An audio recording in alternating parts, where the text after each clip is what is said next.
let us discuss the electric circuit diagram beta. Electric circuit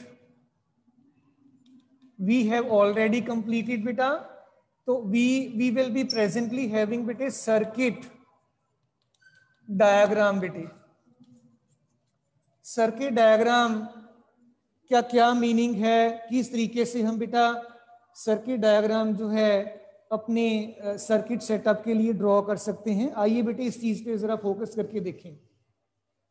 जब भी बेटे हम electric circuit and corresponding circuit diagram की बच्चों बात करते हैं, सर्किट कंपोनेंट्स हमें रिक्वायर्ड होते हैं। वहां पे सर्किट कंपोनेंट्स आपने डिफरेंट कल बेटे डिस्कस किए थे। सर्किट कंपोनेंट्स जैसे इलेक्ट्रिक बल्ब का हमारा एक सर्किट कंपोनेंट का सिंबल था, फिक्स्ड रेजिस्टेंस का सिंबल था।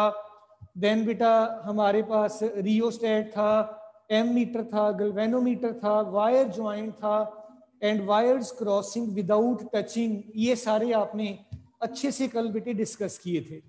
अब मेरे पास नेक्स्ट टॉपिक है बेटे सर्किट डायग्राम। सर्किट कल मैंने आपको समझाया, आपने अच्छे से बेटे सारा काम किया कि आपके पास जी एक सेल है, कनेक्टिंग वायर है और कनेक्टिंग वायर के साथ आपने एक लोड अटैच कर रखा है, एक बल्ब अटैच कर रखा है एंड ऑल दैट। तो वो सारे कंपोनेंट्स को आपने कनेक्टिंग वायर के साथ कनेक्ट कर दिया, आपको इलेक्ट्रिक सर्किट मिल गया। लेकिन बेटे बड़े ध्यान से सुनिएगा, इलेक्ट्रिक सर्किट को अगर आप एज सच बनाने की कोशिश करेंगे, जो भी आपको कंपोनेंट्स प्रोवाइड किए गए हैं, कई बार बेटी उनके जो डायग्राम्स हैं कॉम्प्लिकेटेड होते हैं। चलो सेल तो आप लोगों ने ड्रॉ कर लिया, मान लीजिए आपको वो कोई और डिवाइस दे देंगे तो वो डिवाइस हम ड्रॉ नहीं कर पाएंगे। हमें बेटे वहां पे सर्किट के सिंबल्स की जरूरत पड़ती है और वो सर्किट सिंबल्स आप ऑलरेडी डिस्कस कर चुके हो। नाउ डियर चिल्ड्रन, जब भी आप सर्किट डायग्राम की बात करोगे, वी विल से दैट बेटे कि जो सर्किट डायग्राम है ये एक सिस्टमेटिक अरेंजमेंट है जिसमें आप different components of the electric circuit को according to the given scheme connect किया हुआ शो कर सकते हैं। तो मैं रिपीट कर रहा हूं बेटा फिर से एक बार, इलेक्ट्रिक सर्किट और आपका जो सर्किट डायग्राम है इनमें बच्चों फर्क क्या है।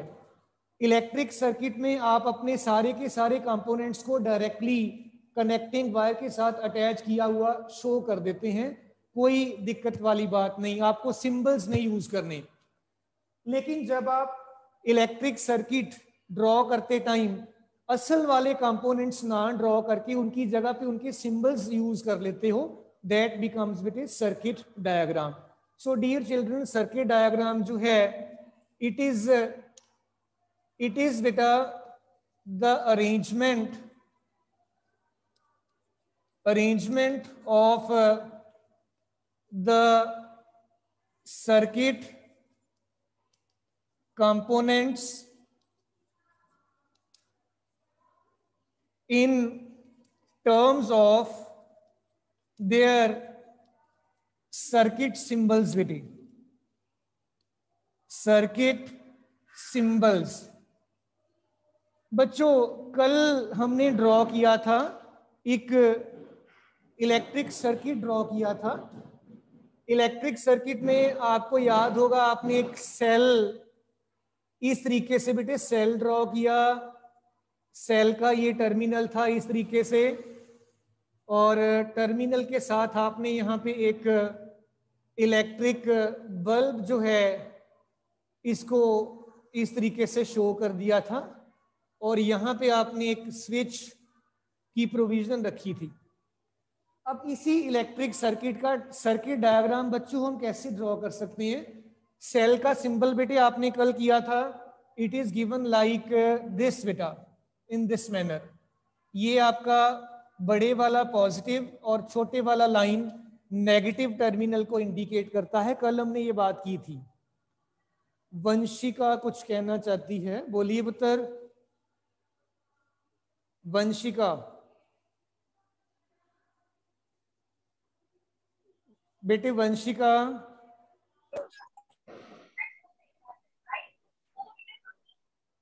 वंशिका बेटे आपकी आवाज नहीं सुनाई दे रही मुझे,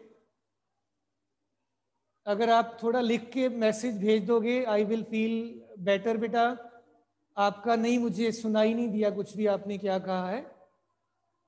वंशिका बेटे आप अपना कुछ है पॉइंट तो मुझे बता दीजिए, मैसेज कर दीजिए, मैं फिर अकॉर्डिंगली बेटे जवाब दे देता हूँ उसका। सो प्रेजेंटली बेटे मेरे पास ये एक सेल था, सेल को आपने एक इलेक्ट्रिक बल्ब के साथ बेटे कनेक्ट कर रखा है। इलेक्ट्रिक बल्ब का सिंबल आपने कल किया था बेटे कुछ इस तरीके से कि ये आपका बेटे जो है आप इस तरीके से इसको बल्ब, इलेक्ट्रिक बल्ब का जो भी सिंबल आपका था अकॉर्डिंगली ड्रॉ करते हैं। आई थिंक मैंने पहले सिंबल ही ड्रॉ किया हुआ है यहाँ पे, this is the symbol for the bulb. और बेटे यहाँ पे आपने अपना जो है ये स्विच लगा दिया, तो ये बेटे फर्क है आपके सर्किट में और आपके सर्किट डायग्राम में। ये इलेक्ट्रिक सर्किट है बेटा, ये उस इलेक्ट्रिक सर्किट का सर्किट डायग्राम है।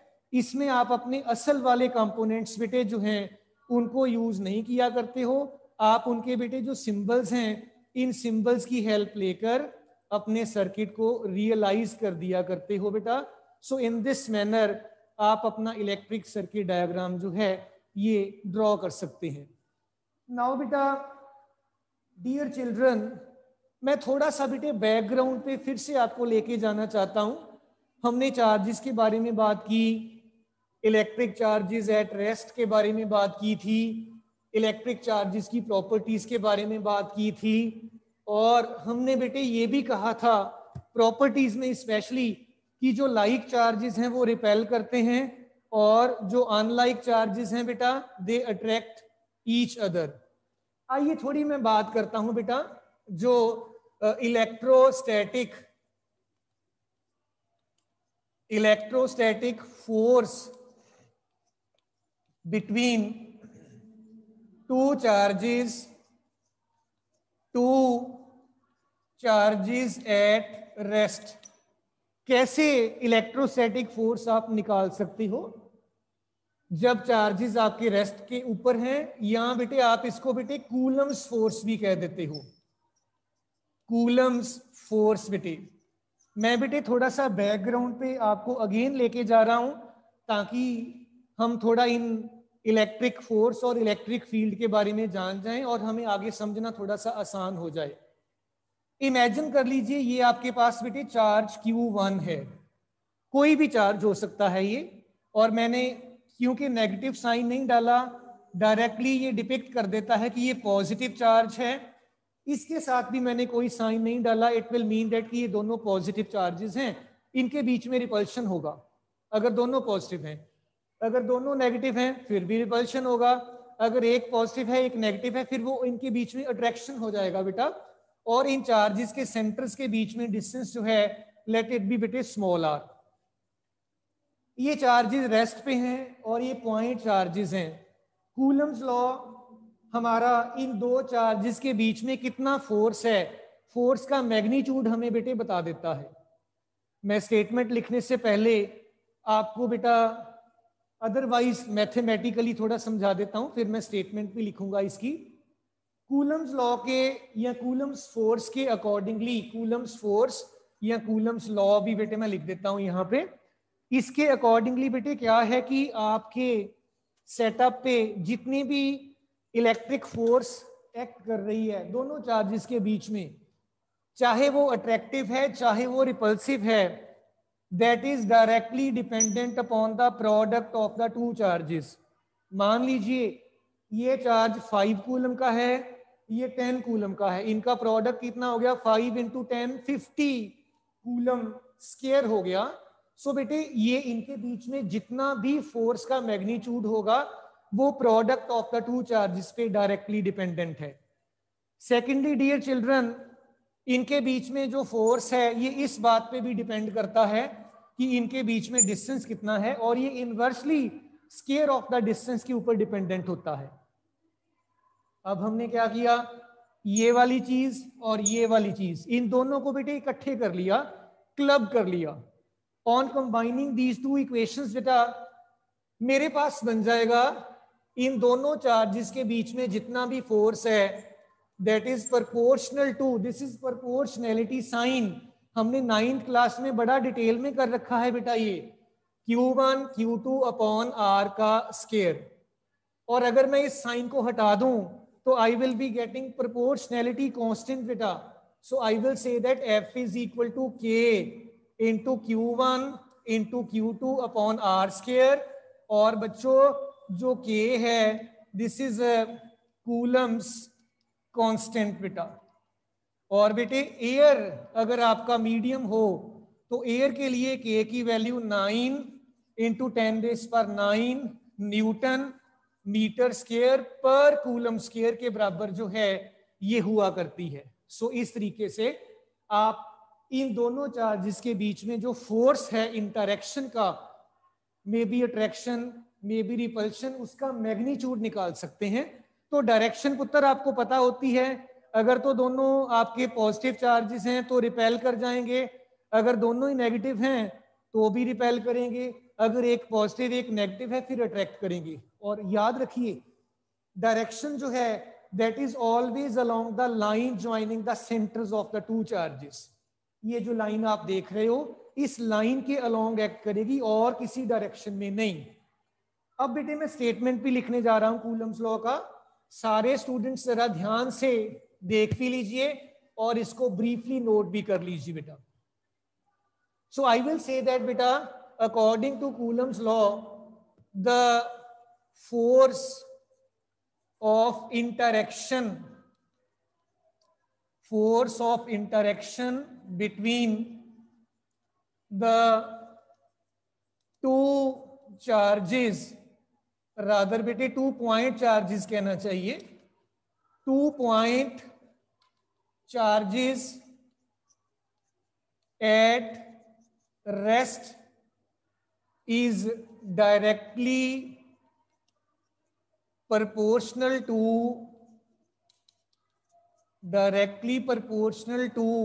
the product of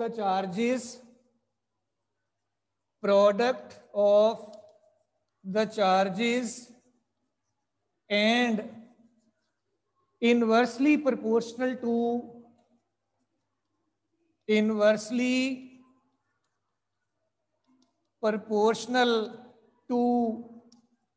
the square of the distance between their centers. Square of the distance between their centers बेटा।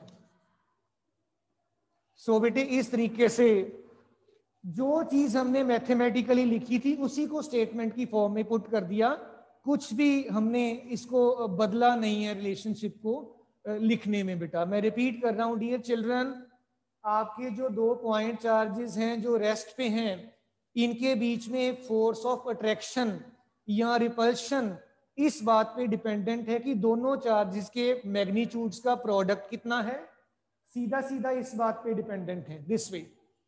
और इनवर्सली इनके सेंटर्स के बीच में जो स्केयर है उसके ऊपर भी डिपेंडेंट है। आपने बच्चों ये दोनों फैक्टर्स कंबाइन कर लिए, कंबाइन करने के बाद आपके पास ये चीज आ गई, this is constant of proportionality called Coulomb's constant. इसकी वैल्यू याद रखिए एयर के लिए इतनी होती है। सो इन दिस मैनर बेटा हम Coulomb's force between the two charges निकाल सकते हैं। सो मैं किसी बच्चे को अनम्यूट करूंगा, मुझे बता दीजिए कि आपको सारे स्टूडेंट्स को क्लियर हो गया या इट नीड्स सम बेटा रेपिटेशन। Baljinder Kaur you are unmuted. Baljinder Kaur, Baljinder Kaur को मैंने अनम्यूट किया था, I can not see again. Baljinder Kaur बेटा, Baljinder Kaur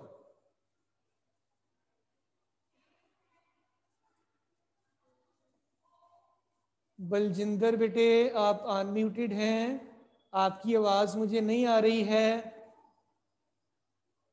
I can see Bhumi. Wifi में बोलो बोलो पुत्र। सर वाईफाई कनेक्शन प्रॉब्लम अब आ रही आवाज, बोलिए बेटे, क्लियर है सारा डियर? Yes sir. भूमिका भी अभी मुझे दिखी थी यहाँ पे, और कोई बच्चा नहीं दिखा? भूमिका आप भी अनम्यूटेड हो पुत्र। सर एक बार रिपीट कर दो फिर से। ओके बेटे, ओके, चलिए मैं रिपीट कर देता हूँ, then we will be proceeding ahead with the new discussions बेटे वंस अगेन। बच्चों बहुत ही ध्यान से सुनिएगा। ये मेरे पास मान लीजिए 2 पॉइंट चार्जेस हैं, एक Q1 एक Q2 बेटा। इन दोनों पॉइंट चार्जेस के बीच में या तो अट्रैक्शन होगा या रिपल्शन होगा। अगर ये दोनों पॉजिटिव हैं तो रिपेल करेंगे, दोनों नेगेटिव हैं फिर भी रिपेल करेंगे। एक पॉजिटिव एक नेगेटिव है तो अट्रैक्शन होगा। अब कूलम्स लॉ कहता है कि कितनी फोर्स के साथ ये अट्रैक्ट या रिपेल कर रहे हैं, वो इस बात पे डिपेंडेंट है कि इस चार्ज का और इस चार्ज का मैग्नीट्यूड लेकर उनकी प्रोडक्ट कर लीजिए, उनको मल्टीप्लाई कर लीजिए चार्जेस के मैग्नीट्यूड्स को। डायरेक्टली इस बात पे डिपेंडेंट है। सेकेंडली ये इस बात पे भी डिपेंडेंट है कि इन चार्जेस के सेंटर्स के बीच में ये डिस्टेंस कितना है। मान लीजिए 20 सेंटीमीटर पे मैंने रखा हुआ है इनको सेपरेट करके, तो डियर चिल्ड्रन सेंटीमीटर के मीटर बनाने नहीं भूलने, पहली बात SI यूनिट्स लेने होते हैं हमने। तो आप इनके बीच में जितना भी डिस्टेंस है उस डिस्टेंस का 1 upon square of the distance कर लीजिए, इन दोनों फैक्टर्स को क्लब कर लीजिए। क्लब करने पे आपको ये मिल जाएगा, और K की वैल्यू आप कभी भी कोशिश करिए कि आपको ना भूले। तो ये आपका बेटा कूलम्स लॉ जो है इलेक्ट्रोस्टैटिक्स में है। और एक बात और याद रखिए, this is for the point charges only, बड़े चार्जेस के लिए नहीं होता ये। और दूसरी बात, ये चार्जेस एट द रेस्ट जो हैं उनके लिए होता है, मूविंग चार्जेस के लिए नहीं होता। राइट बेटा? चलूं अब आगे मैं? यस बेटा, ओके नाइस। इसके बाद बेटे आपको याद होगा, मैं आपको बेटे इलेक्ट्रिक करंट का फ्लो किसी कंडक्टर में से लास्ट पीरियड में करवाने की कोशिश कर रहा था, बट मुझे लगा कि आपको बच्चों को एक बार इलेक्ट्रिक फील्ड का जरूर बताना चाहिए कि इलेक्ट्रिक फील्ड क्या होता है। उसके बाद फिर मैं आपको अच्छे से समझा पाऊंगा बेटा। सो आइए बेटे देखें इलेक्ट्रिक फील्ड क्या चीज है। इलेक्ट्रिक फील्ड बेटा इलेक्ट्रिक फील्ड डिफाइन करने से पहले मैं एक एग्जांपल दूंगा आपको मैग्नेट की। मेरी तरफ देखिए सारे बच्चे जरा। मान लीजिए ये मेरे पास बेटे एक मैग्नेट है, स्मॉल मैग्नेट है, इसको मैंने यहां पे पकड़ के रखा हुआ है। ये मैग्नेट है, इमेजिन कर लो बेटा। और ये मेरे पास एक आयरन का छोटा सा नेल है। ये मैग्नेट जितनी दूर तक इस आयरन के नेल को अपनी तरफ खींचता है, जितने डिस्टेंस तक खींच लेता है इसके चारों तरफ, ऊपर नीचे साइड्स पे, उस स्पेस में, जितनी स्पेस में ये आपका मैग्नेट इस आयरन के मटेरियल को खींच लेता है, आप कह देते हैं कि इसका जी उतने हिस्से में इस मैग्नेट का इन्फ्लुएंस है बना हुआ, तभी ये खींचता है ना, अदरवाइज तो खींच नहीं पाएगा। बिल्कुल वैसे ही अगर आपके पास ये कोई चार्ज हो, मान लीजिए ये कोई चार्ज है आपके पास, ये चार्ज इस रीजन ऑफ स्पेस में, इसके राउंड अबाउट जितनी भी स्पेस है, उस स्पेस में कुछ डिस्टेंस तक बाकी के चार्जेस को अट्रैक्ट भी कर सकता है, रिपेल भी कर सकता है। वो जो स्पेस है, जितनी स्पेस में ये या तो अट्रैक्ट कर ले या रिपेल कर ले, that space with in which its effect can be experienced, उस मॉडिफिकेशन ऑफ द स्पेस को हम इलेक्ट्रिक फील्ड बेटा लूजली स्पीकिंग कह देते हैं। एग्जैक्ट डेफिनेशन आपको मैं करवाता हूं, आपको समझाने के लिए बता रहा था बेटा मैं। मान लीजिए आपके पास एक चार्ज है, ये चार्ज अपने राउंड अबाउट कितने डिस्टेंस तक बाकी के चार्जेस को अट्रैक्ट या रिपेल कर सकता है, that space around this charge is called its electric field. So बेटे आइए अब इसको डिफाइन भी कर लें, मैं और थोड़ा आपको इसके बारे में भी गाइड करूंगा। Electric field of A charge is defined as the space around that charge within which its effect can be experienced by other charges। बेटा ये बेटे वो डेफिनेशन है जो मैंने आपको बोली है समझाने के लिए। अगर मैं साइंटिफिक वे में इसको डिफाइन करना चाहूं बेटा, तो इलेक्ट्रिक फील्ड को आप ऐसे डिफाइन करोगे, electric field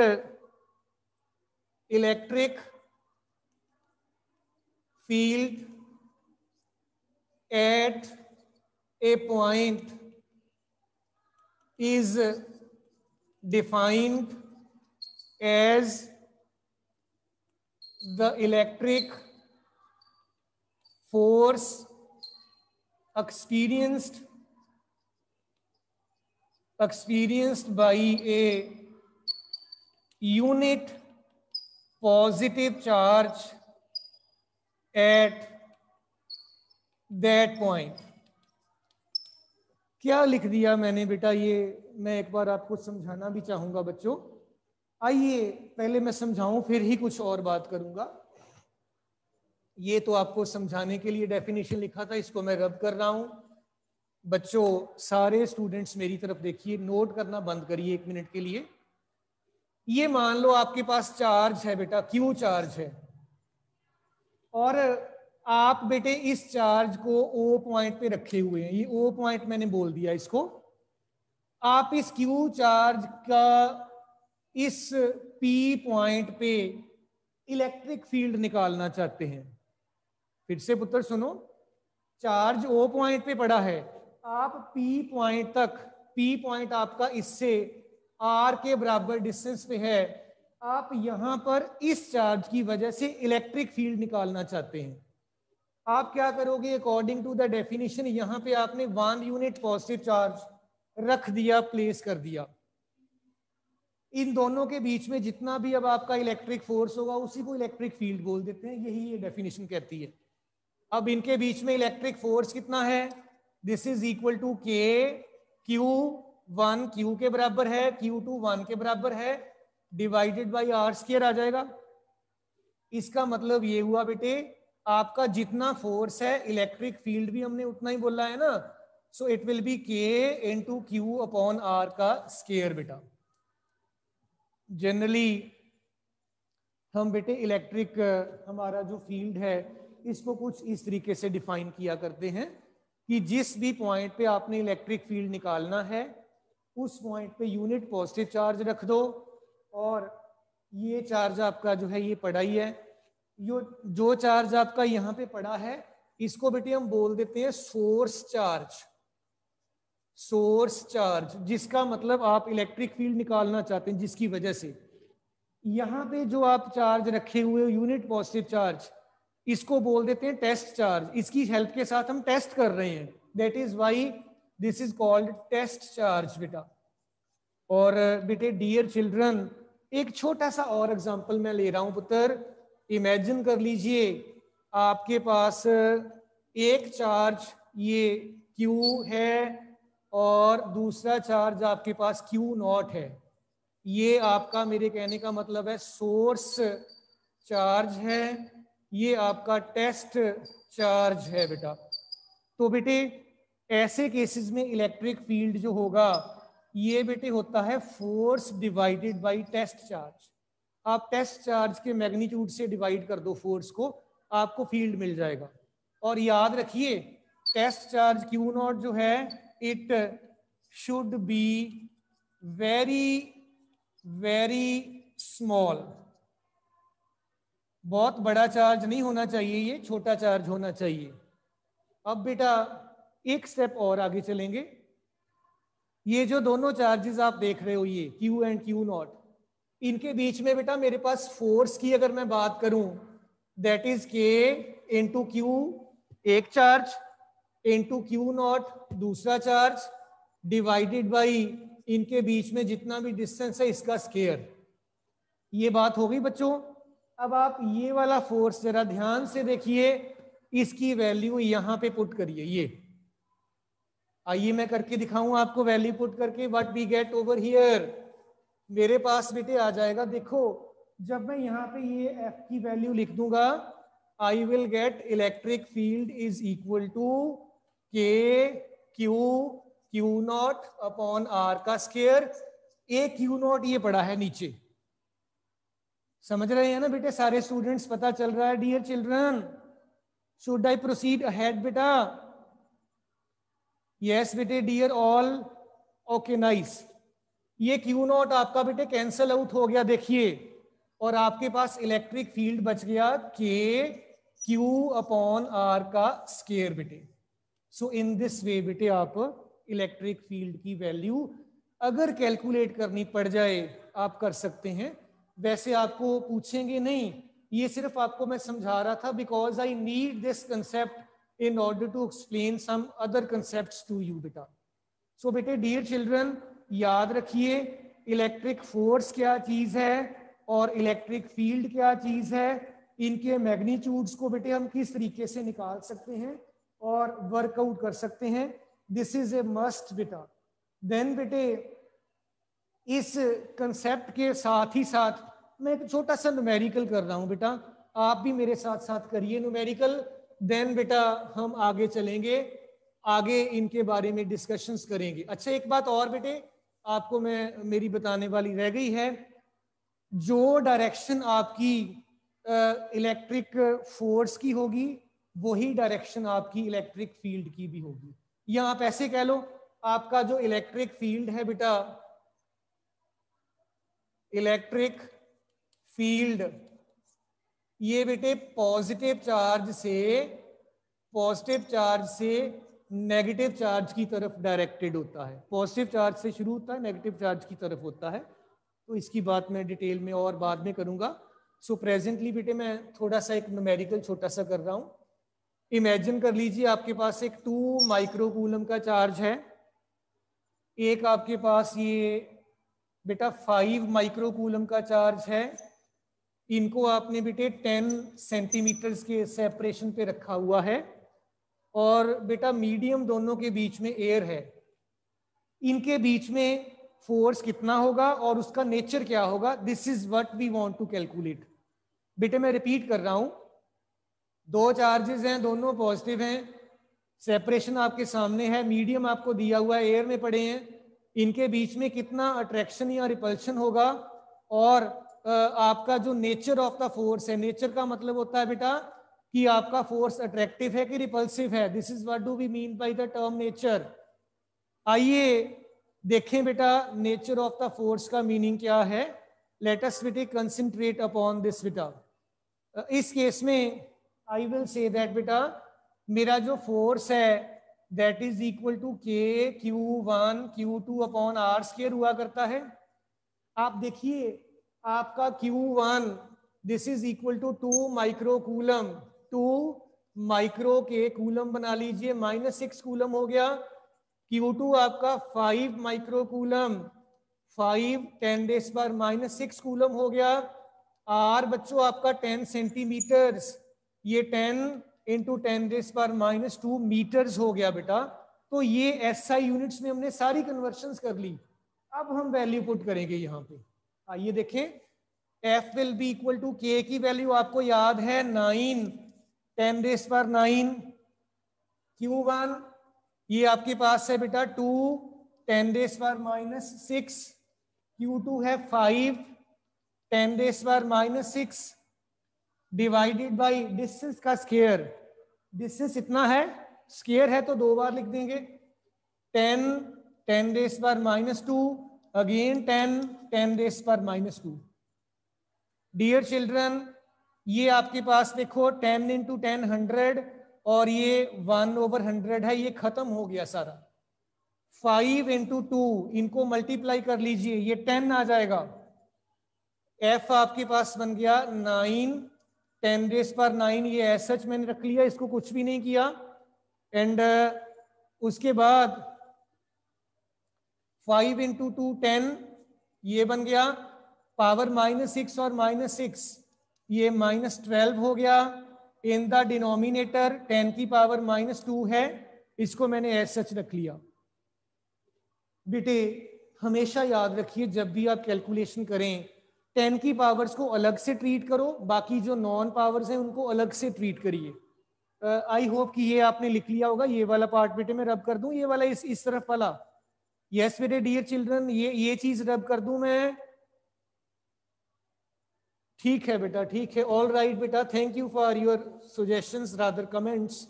F will be equal to बेटा 9 आपके पास पड़ा रहेगा ऐसे ही, इसको मैंने अलग से कर लिया। अब देखो 10 की पावर्स को मैं बच्चों कैसे एडजस्ट कर रहा हूं। 9 पावर ये एक पड़ी है, इसको मैंने लिख दिया।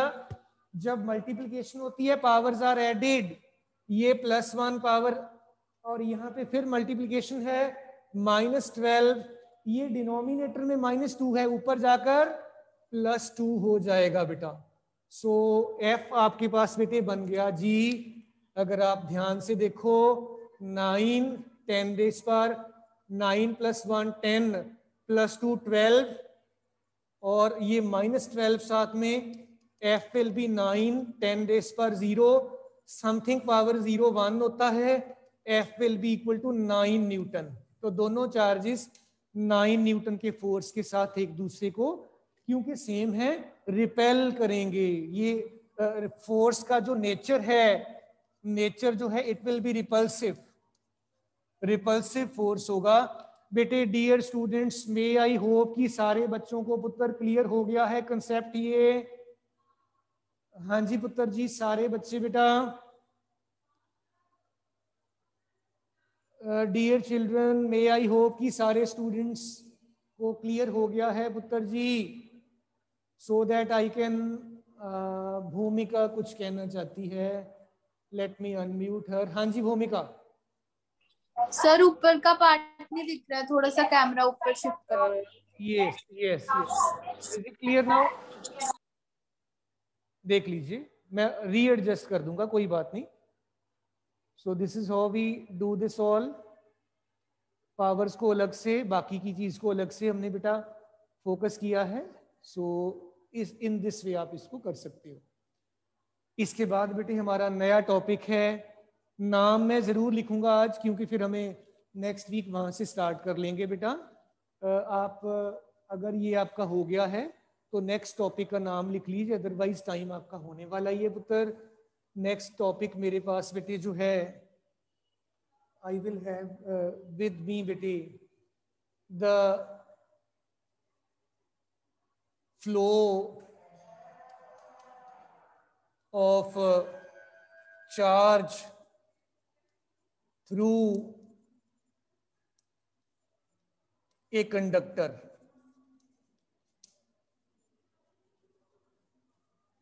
Connected to external source of electric energy. Electric energy. So बच्चों ये थोड़ा आप नोट कर लीजिएगा, यहाँ से हम नेक्स्ट टाइम स्टार्ट कर लेंगे बेटा, अदरवाइज अब आपका नेक्स्ट पीरियड का टाइम हो गया है dear all. So thank you all बेटा, best of luck from my side to you all, and study well, do well at home. Thank you all beta.